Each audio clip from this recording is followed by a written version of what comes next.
Hello students, আজি আমি class 10 A Tiger in the Zoo নামৰ কবিতাটি পঢ়িম। কবিতাটিৰ নামৰ পৰা আমি জানিব পাৰিছো যে ইয়াত চিৰিয়াখানাত থকা এটা বাঘৰ বিষয়ে কোৱা হৈছে। প্ৰথমে আমি ইয়াৰ পৰিচয় চাই লওঁ। This poem contrasts a tiger in the zoo with the tiger in its natural habitat.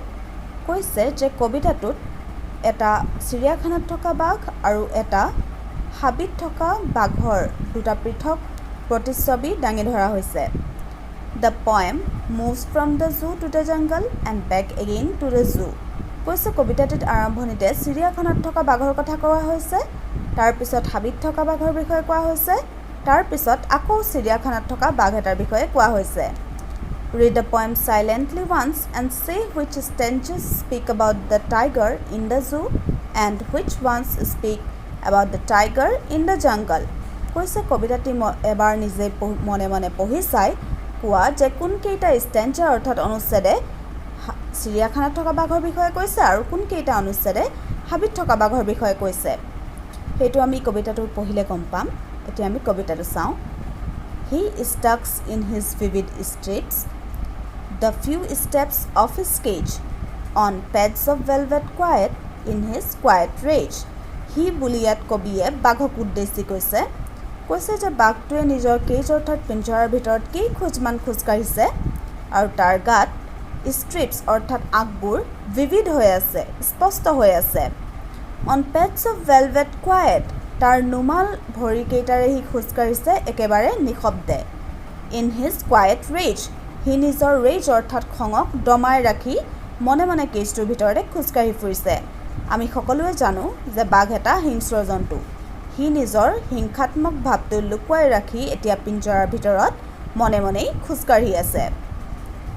He should be lurking in shadow, sliding through long grass, near the water hole where plump deer pass. কবিয়ে কৈছে যে যদিহে সি পিঞ্জৰাৰ ভিতৰত নাথাকিলহেঁতেন, সি কোনোবা দীঘল ঘাঁহৰ আঁৰত লুকাই চিকাৰ কৰিলেহেঁতেন। সি প্লাম্প ডিয়াৰ, নুদুকা হৰিণাবোৰে য'ত পানী খাবলৈ আহে, ৱাটাৰ হোল অৰ্থাৎ পানী যোৱা নলা বা নদ, তাত সি লুকাই থাকি তাৰ চিকাৰ কৰিলেহেঁতেন। He should be snarling around houses at the jungle's edge, নাইবা সি জংগল অৰ্থাৎ হাবিৰ কাষতে থকা ঘৰবিলাকৰ ওচৰত গুজৰি গুমৰিত থাকিলেহেঁতেন। Bearing his white fangs, his claws terrorizing the village, আৰু সি কি কৰিলেহেঁতেন তাৰ হোৱাইট ফেংছ বগা দাঁতকেইটা, ফেং মানে হৈছে দীঘল দীঘল দাঁতকেইটা, হিজ ক্লজ হাতোৰা কেইটা, টেৰৰাইজিং দ্য ভিলেজ, সি নিজৰ বগা দীঘল দাঁতকেইটা আৰু দীঘল নখ থকা হাতোৰা কেইটাৰে সৈতে গোটেই গাঁওখনত ভয় খুৱাই ফুৰিলেহেঁতেন। But his locked in a concrete cell, কিন্তু সি বৰ্তমান এটা কনক্ৰিট পকাৰ চেল মানে হৈছে সৰু কোঠাৰ ভিতৰত বন্ধ হৈ আছে। ইয়াত পিঞ্জৰাৰ বিষয়ে কোৱা হৈছে। কৈছে যে এতিয়া সি পিঞ্জৰা এটাৰ ভিতৰত বন্দী হৈ আছে। হিজ ষ্ট্ৰেংথ বিহাইণ্ড বাৰ্ছ, আৰু তাৰ যিমানখিনি শক্তি আছে সকলোখিনি বাৰ্ছ অৰ্থাৎ লুৰ ৰডবিলাকৰ ভিতৰতেই আবদ্ধ হৈ আছে।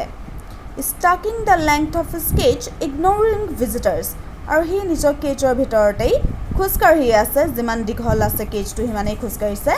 ইগনৰিং ভিজিটাৰ্ছ, সি ভিজিটাৰ্ছ অৰ্থাৎ তাক চাবলৈ অহা মানুহকেইজনক ইগন'ৰ কৰিছে, মন দিয়া নাই তেওঁলোকৰ ফালে।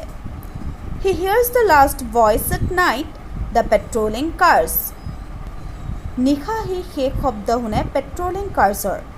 পেট্ৰলিং কাৰ্ছ হৈছে নিশা চিৰিয়াখানাত পহৰা দিয়া গাড়ী, অৰ্থাৎ জীৱ জন্তুবোৰ নিজৰ ঠাইত আছেনে নাই তেওঁলোকে পৰ্যবেক্ষণ কৰি থাকে। And stares with his brilliant eyes at the brilliant stars, brilliant মানে হৈছে উজ্জ্বল, সি নিজৰ উজ্জ্বল চকুকেইটাৰে আকাশৰ উজ্জ্বল তৰাবোৰক সি চাই থাকে। ষ্টেয়াৰ মানে একেথৰে চাই থকা। কবিতাটো ইমানেই। কবি লেছলি নৰিছ। এতিয়া আমাক আৰম্ভণিতে পৰিচয়ত কোৱা হৈছিল যে কোনকেইটা ষ্টেঞ্জাই চিৰিয়াখানাত থকা বাঘৰ বিষয়ে কৈছে আৰু কোনকেইটাই হাবিত থকা বাঘৰ বিষয়ে কৈছে। এতিয়া আমি কবিতাটো পঢ়াৰ পাছত গম পালোঁ যে প্ৰথম, চতুৰ্থ আৰু পঞ্চম ষ্টেঞ্জাই চিৰিয়াখানাত থকা বাঘৰ বিষয়ে কৈছে আৰু দ্বিতীয় আৰু তৃতীয় ষ্টেঞ্জাই হাবিত থকা বাঘৰ কথা কৈছে। কবিতাটিত আচলতে মানুহে জীৱ জন্তুৰ স্বাধীনতা কাঢ়ি লোৱাৰ বিষয়েই বৰ্ণনা কৰিছে, কবিয়ে উল্লেখ কৰিছে।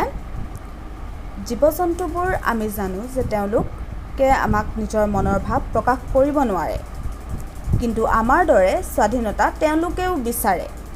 আমি কেৱল মাত্ৰ নিজে কিছু সময়ৰ আনন্দ লাভৰ বাবে তাহাঁতক পিঞ্জৰাত বন্দী কৰি ৰাখোঁ, যিটো প্ৰকৃতিৰ বিৰুদ্ধে হয়। আজিৰ বাবে ইমানেই, ধন্যবাদ।